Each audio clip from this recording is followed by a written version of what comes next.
Good morning, students. How are you, beta? Fine. So we will continue chapter number 10 vector algebra. ठीक है? तो देखो बेटा, इसमें नेक्स्ट हमारे पास टॉपिक है addition of vector.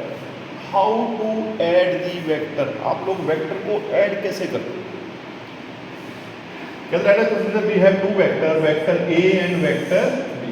Vector A is denoted by line AB and vector B is denoted by line AC.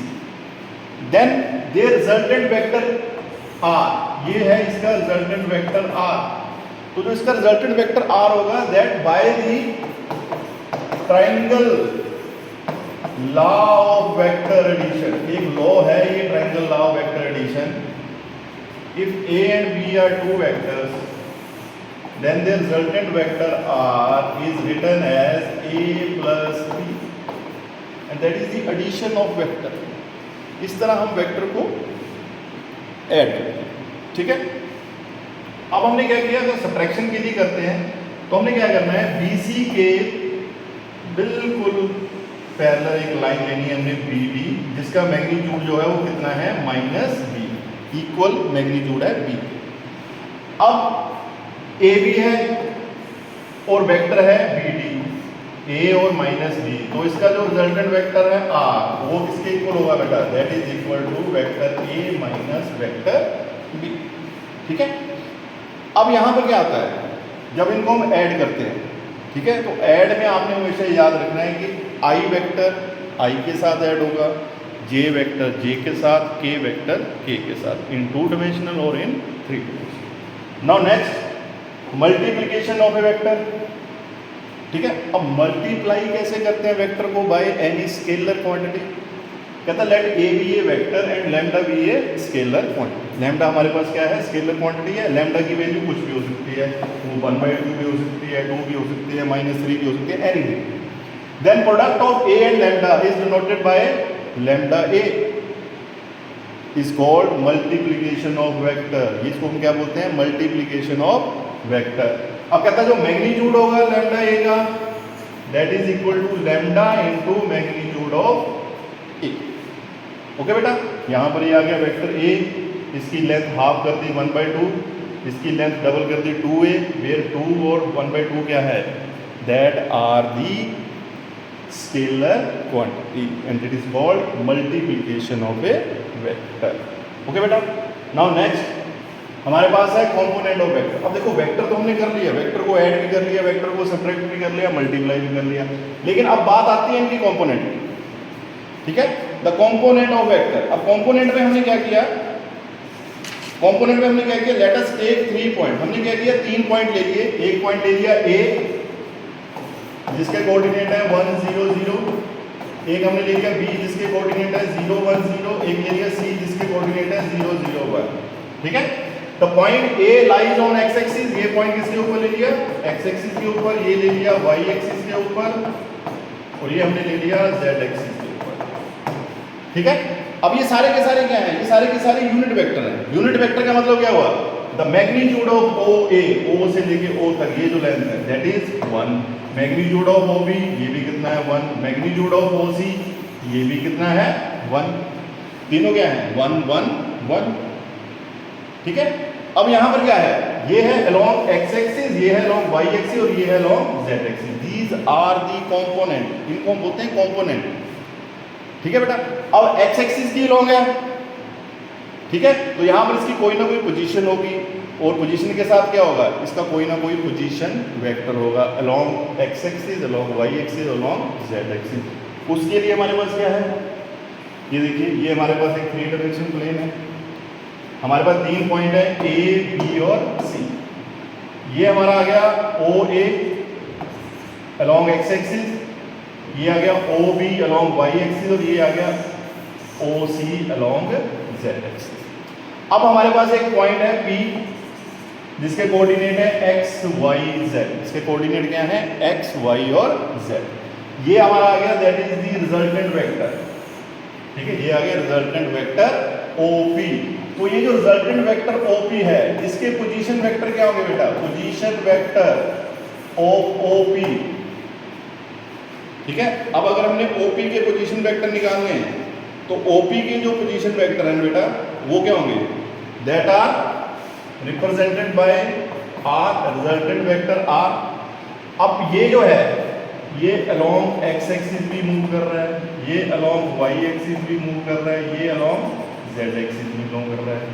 Along x axis OA की वैल्यू क्या है xi, OB की वैल्यू क्या है yj और OC की वैल्यू क्या है OZ। तो रिजल्टेंट वेक्टर R किसके बराबर होगा, OA plus OB plus OC, तीनों का सम बाय दी, ठीक है, पैरेललोग्राम ऑफ वेक्टर एडिशन। ठीक है। अब यहाँ पर पोजीशन वेक्टर क्या आ जाएगा इसके बेटा, xi plus yj plus zk, that is the position vector of OP where xi, yj and zk are the component of P, यानी ये कंपोनेंट है किसके, P के वेक्टर के, OP वेक्टर के कंपोनेंट। ठीक है बेटा। अब हमने क्या करना है, अब हमने इनका निकालना है magnitude, magnitude of vector R यानी ऑफ वेक्टर O। तो इसको कैसे लिखेंगे, OP या मैग्नीट्यूड ऑफ R, ये साइन होता है बेटा मोड का, that is equal to under root of x square plus y square plus z square, that is the magnitude of x square. ठीक है, मैग्नीट्यूड ऑफ R। अब हमने जितना भी पीछे किया है, एडिशन किया है, मल्टीप्लिकेशन किया है, डिवीजन किया है, जो भी हमने किया है वो हम इसके अकॉर्डिंग कर सकते हैं। ठीक है। मान लीजिए हमारे पास दो वेक्टर है, ठीक है, we have given two vectors, one vector is vector A जिसके कोऑर्डिनेट है 2i minus 3j plus k, और एक हमारे पास है वेक्टर B जिसमें है 4i प्लस 6j प्लस 3।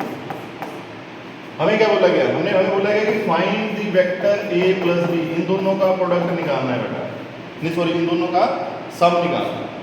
अब सम में मैंने आपको क्या बोला बेटा, सम में सिंपल सा फार्मूला बेटा, I वेक्टर I के साथ, J वेक्टर J के साथ, K वेक्टर K के साथ, सिंपल ऐड होगा 4 प्लस 2i,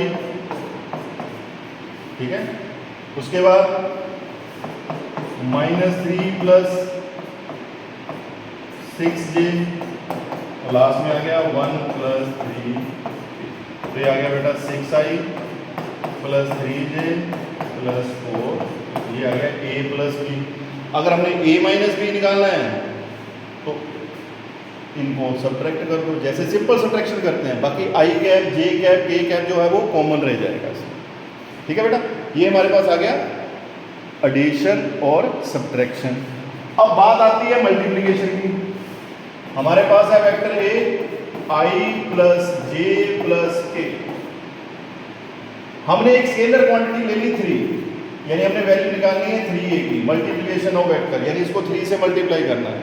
जब 3 से मल्टीप्लाई करेंगे तो क्या होगा, जितने भी इसके कंपोनेंट है सारे मल्टीप्लाई करेंगे, 3i 3j 3।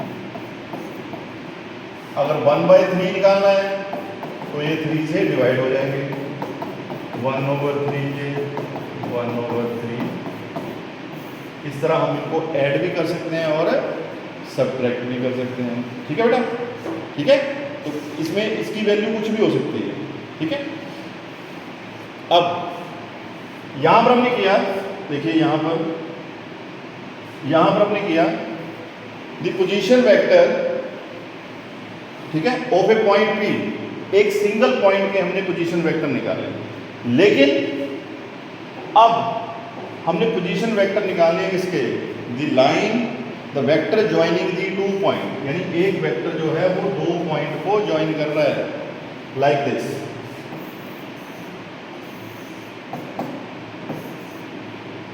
ये आ गया y, ये आ गया x और ये आ गया। अब यहां पर हमारे पास क्या है, यहां पर हमारे पास एक है वेक्टर p और एक है वेक्टर q। p के कोऑर्डिनेट है x1 y1 z1, q के कोऑर्डिनेट है x2 y2 और z2। ठीक है, ये इसका पोजीशन वेक्टर आ गया OP। और ये इसका पोजीशन वेक्टर आ गया ओ क्यू। ठीक है, ये है इनका रिजल्टेंट वेक्टर पी क्यू, ये है इनका रिजल्टेंट वेक्टर पी क्यू। अब हमने इसके लिए निकालना है।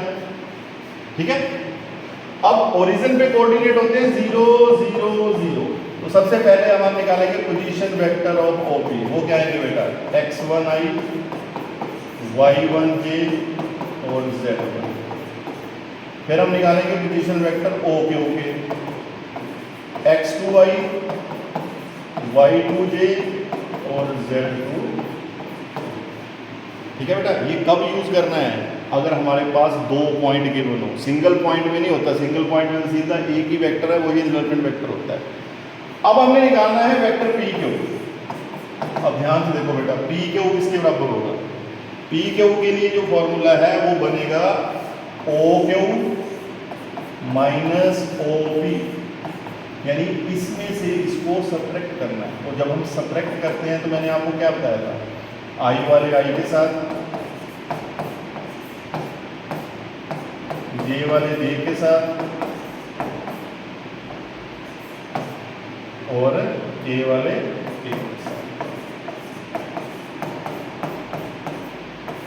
That is the vector joining the two point, vector joining the two point, जहां पर वेक्टर जो है वो दो पॉइंट को ज्वाइन करता है। ठीक है बेटा, अब आगे जो इसमें टॉपिक है, जो मेन इंपॉर्टेंट टॉपिक है, दैट इज सेक्शन फॉर्मूला। देखो अब ये तो हो गया, आपने वेक्टर निकाल लिया, सिंपल सी बात है।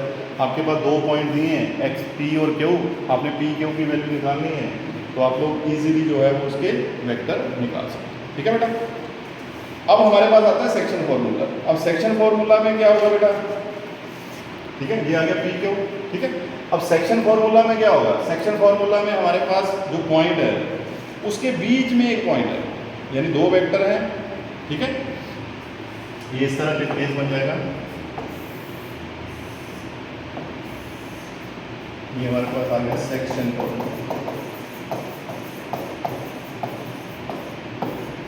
ये आ गया सेक्शन फॉर्मूला। सेक्शन फॉर्मूला में हमारे पास क्या है, ये हमारे पास दो पॉइंट है, एक पॉइंट है पी, एक पॉइंट है, ये इसका पोजीशन वेक्टर आ गया ओ पी, ये इसका पोजीशन वेक्टर आ गया ओ पी। ठीक है बेटा, अब इस केस में क्या होता है, इस केस में जो रिजल्टेंट वेक्टर है वो होता है यहाँ पर बी, ये आ गया हमारा रिजल्टेंट वेक्टर आ। अब ये इसको क्या कर रहा है, दो रेशो में डिवाइड कर रहा है, m रेशो n में। ठीक है, इसके भी कोऑर्डिनेट है। ठीक है, इसको मान लो कि ये हमारे पास आ गया वेक्टर a, ठीक है, ये आ गया वेक्टर a और ये आ गया वेक्टर। ठीक है, अब हमें x1 y1 लेकर डायरेक्ट कर देंगे, तो यहाँ पर हमारे पास जो रिजल्टेंट वेक्टर होगा बेटा, हमारे पास क्यू आर ओ आर, ये जो है ओ आर, ये किसके इक्वल होगा बेटा, that is equal to m vector b plus n vector a over m plus n।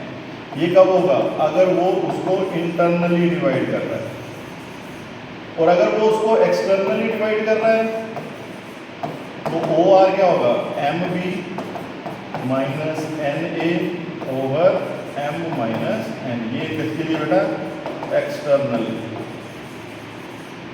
ठीक है, आपने याद रखना है सेक्शन फॉर्मूला। अब यहां पर जो वेक्टर ए है, ये जो वेक्टर ए है, ये किसके बराबर होगा, एक्स आई वाई जे प्लस जेड।